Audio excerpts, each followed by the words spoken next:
నమస్తే, నేను మీ Shiva. Welcome to political engine. ఈ వీడియో కొంచెం కాస్త లెంగ్తీగా ఉంటుంది కానీ కొంచెం వివరంగా చెప్పడానికి అయితే ప్రయత్నిస్తాను. ఏంటంటే విషయం, ఎర్ర చందనానికి రేషన్ బియ్యం అక్రమ రవాణాకి ఉన్న పరిస్థితులు, లేకపోతే వాటికి రెండింటికి ఉన్నటువంటి మాఫియా పరిస్థితి ఎలా ఉంటుంది, కింది స్థాయి నుంచి పై స్థాయి వరకు అనేది చాలా దగ్గర సంబంధాలు ఉన్నట్లయితే అనిపించింది చాలా మొత్తం అంతా పరిశీలించిన తర్వాత. సో ఎర్ర చందనంలో ఎంత కీలకంగా కింది స్థాయి స్మగ్లర్లు, అంటే వాళ్ళని కూలీలు అని పిలుస్తారు కానీ స్మగుల్ చేసేవాళ్ళు స్మగ్లర్లు అనే పిలవాలి. అలా ఎంత కీలకంగా వాళ్ళు వ్యవహరిస్తారో రేషన్ బియ్యం విషయంలో కూడా ఎండియు వాహనాల సిబ్బంది అలాగే వ్యవహరిస్తున్నారు. ముఖ్యంగా బియ్యాన్ని తీసుకొని వాళ్ళు జిల్లా స్థాయిలో లేదా మండల స్థాయిలో వాళ్ళ ఒక మాఫియాకి, అది జిల్లా స్థాయి మాఫియా కానీ మండల స్థాయి మాఫియా ఒకరికి అమ్మడం, వాళ్ళు చిన్నగా వాటిని కూడబెట్టి ఒక 10 టన్నులు లేకపోతే 20 టన్నులు లేకపోతే 30 టన్నులు అలా వచ్చే వరకు వాళ్ళ గూడెం సైజుని బట్టి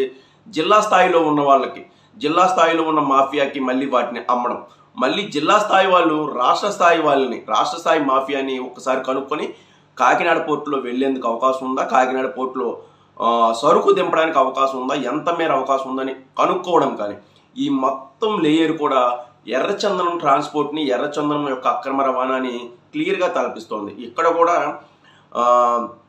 కింది స్థాయిలో కూలీలు మేస్త్రుల మాట వింటారు. అంటే మేస్త్రులు ఈ కూలీలందరినీ ఇంత రోజువారీ కూలీకి తీసుకొస్తే ఈ మేస్త్రీలను పైన గోడౌన్ కీపర్స్ అని చెప్పేవాళ్ళు వాళ్ళు నియంత్రిస్తారనమాట. గోడౌన్లో ఖాళీ ఉందా లేదా, ఎంత మేర ఉంది, ఏ గోడౌన్లో ఖాళీ ఉందో అక్కడ తీసుకురండి సరుకు అని గోడౌన్ కీపర్స్ చెప్తారు. గోడౌన్ కీపర్స్ పైన స్మగ్లర్ ఉంటాడు.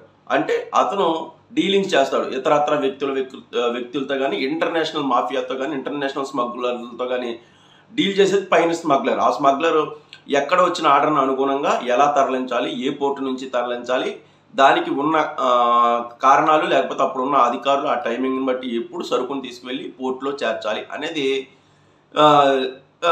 నిర్ణయిస్తాడనమాట. ఈ రెండు కూడా పోర్టుల్లో జరిగే వ్యాపారమే.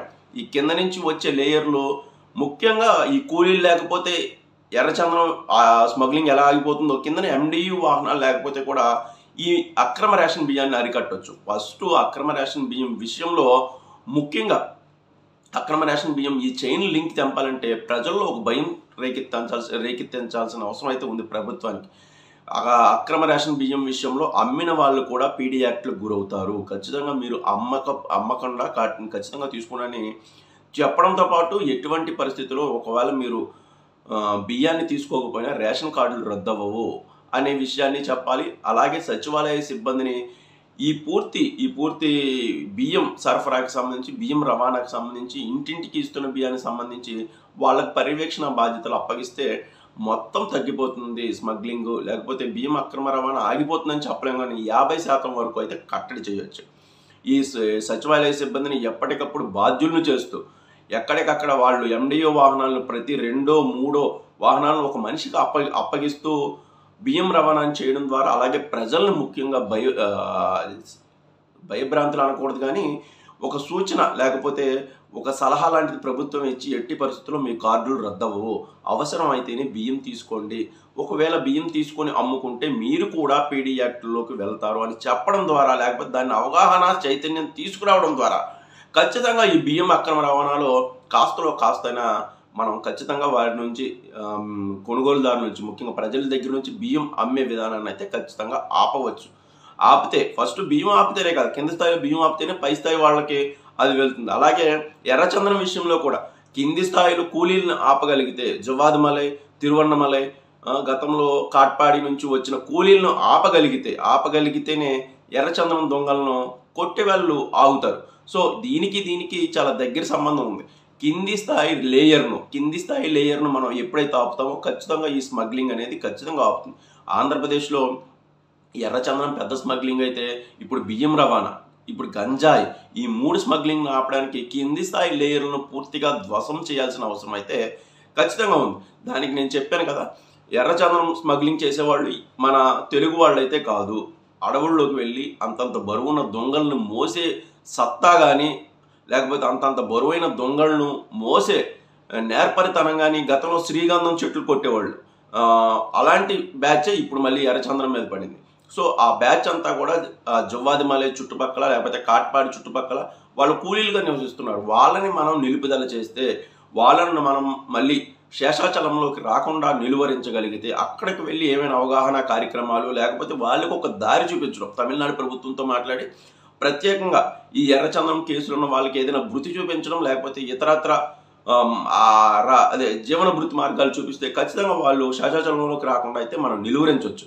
దానికి తమిళనాడు ప్రభుత్వంతో ఆంధ్రప్రదేశ్ ప్రభుత్వం పూర్తి స్థాయిలో ఒక ఫ్రెండ్లీ వాతావరణంలో ఈ తెగకు సంబంధించి కానీ వాళ్ళ కూలీలకు సంబంధించి కానీ ఒక ప్రత్యేకమైన కార్యక్రమాన్ని నిర్వహిస్తే ఖచ్చితంగా ఎర్రచందనం అనేది ఖచ్చితంగా ఆగుద్ది. నేను చెప్తున్నాను ఖచ్చితంగా ఎర్రచందనం కొట్టివేతకు ఇప్పటి వరకు ఈ మార్గాన్ని ఎవరు అనుసరించలేదు. కింద స్థాయి లేయర్ను ఎప్పుడు ధ్వంసం చేసే ఆలోచన లేదు. ఎప్పుడైతే తనిఖీలు చేయడం, తూతుమంత్రం తనిఖీలు చేయడం, దొరికిన దొంగలను ఈ ఆక్షన్ ద్వారా అంతర్జాతీయ వేలంలో అమ్ముకోవడం, ఆ డబ్బును తీసుకోవడం ఆంధ్రప్రదేశ్ ప్రభుత్వం చేసిన తప్పితే అసలు మొత్తం ఈ ఎర్రచందనం మొత్తం ఇప్పటికే ఎర్రచందనం మొత్తం మాయమైపోతున్న తరుణంలో ఆ ఎర్రచందనాన్ని పూర్తిగా అక్రమ రవాణా స్మగ్లింగ్ ఆపాలంటే కింద స్థాయి లేయర్ను ధ్వంసం చేయండి.